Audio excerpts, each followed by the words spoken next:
बोलने तो जो बोलने ही बोल बोल बहुत कुछ कह डाला। दक्ष क्रोधित होकर के और अंत में दक्ष ने शिव जी को श्राप दे दिया कि आज के बाद कभी भी यज्ञ में शंकर को कोई हिस्सा न मिले। शिव जी फिर भी नाराज नहीं हुए। शिव का नाम तो शिव है। शिव जी अपने सभासदों के साथ नंदीश्वर के साथ में उठ करके चले आए, लेकिन शिव जी ने इस बात को अपनी बेटी सती से नहीं बताया। सती से नहीं बताया शिव जी ने। अब शिव जी आकर के कैलाश पर रहते हैं। जब शिव जी कुछ नहीं बोले और दक्ष बहुत कुछ कह दिया, बहुत गालियां सुना डाला, फिर भी शिव जी नहीं बोले तो उसको और क्रोध लगा। उसने एक यज्ञ रचाया, बहुत बड़ा यज्ञ कनखल में हरिद्वार में यज्ञ किया। यज्ञ में सभी देवताओं को निमंत्रण दिया, लेकिन शिव जी को न्योता नहीं दिया और अपनी छोटी बेटी सती को भी नहीं बुलाया। यद्यपि सती को बहुत मानता था, लेकिन शिव से विवाह होने के नाते दक्ष ने सती को भी नहीं बुलाया, शिव को भी नहीं बुलाया। और सभी देवता आकाश में विमान पर बैठ करके सब शिव जी के उसी कैलाश पर्वत के ऊपर से जा रहे हैं। लेकिन शिव जी को तो बुलाया नहीं। शिव जी सब जान रहे हैं, लेकिन शिव जी क्यों जाएंगे? सती को पता नहीं है। तो किसी देवांगना ने कहा, अरे सती तुम यहीं हो, अभी तक गई नहीं? सती ने कहा, कहाँ? उस देवांगना ने कहा, तुम्हारे घर, तुम्हारे पिताजी के घर बहुत बड़ा यज्ञ है, नहीं चलोगी क्या? तुमको बुलाया नहीं क्या पिता ने? अब सती कैसे कहें पिताजी ने हमको बुलाया नहीं? तो सती जी ने कहा, आप चलो, अभी थोड़ी देर में हम आ रहे हैं, थोड़ी देर में आती हैं।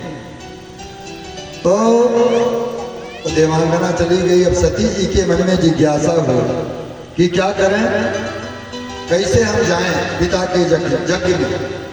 देखिए, बेटी जो होती है वो हमेशा ही सोचती है कि हमारे पिता के घर में कोई शादी विवाह, कोई उत्सव हो तो हमको अपने मायके जाने का अवसर मिले।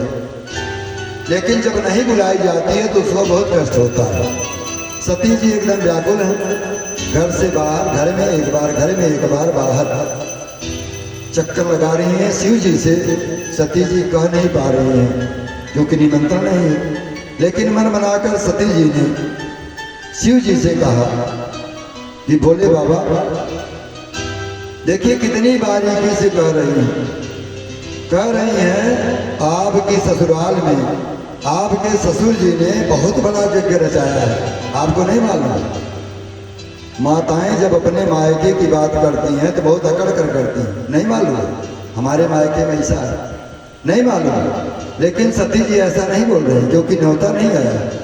कह रही आपकी ससुराल में आपके ससुर जी ने बहुत बड़ा यज्ञ रचाया है। प्रजापति से ससुर से सांप्रतम निर्यापितो यज्ञ महोत्सवो किल वयं च तत्र विश्रामवामते यद्यर्थिता विबुधा व्रजन्ति। आपके ससुराल में आपके पिताजी ने बहुत बड़ा यज्ञ रचाया है, क्या आप हमको लेकर वहां नहीं चलेंगे? शिव जी ने कहा, कोई चिट्ठी पत्री आई है, निमंत्रण आया है? सती जी ने कहा, चिट्ठी तो नहीं आई है, लेकिन देखिए कभी कभी डाक गड़बड़ हो जाता है, रजिस्ट्री बीच में रुक जाता, नहीं पहुंच पाता है, अथवा किसी को हथन दिए होंगे, भूल गया होगा देने में। लेकिन हमारे पिताजी हमको न बुलाएं, ऐसा नहीं हो सकता। आया जरूर होगा, लेकिन कहीं बीच में अटक गया होगा, तो आप चलो हमको लेकर के। शिव जी ने कहा, देखो अगर कोई नहीं बुलाता है तो उसके घर नहीं जाना चाहिए, लेकिन पिता के घर, गुरु के घर, मित्र के घर बिना बुलाए भी जाना चाहिए, ऐसी बात नहीं है। लेकिन अगर कोई आयोजन हो, कोई विशेष बात हो, तब बिना बुलाए नहीं जाना चाहिए, अपमान होता है।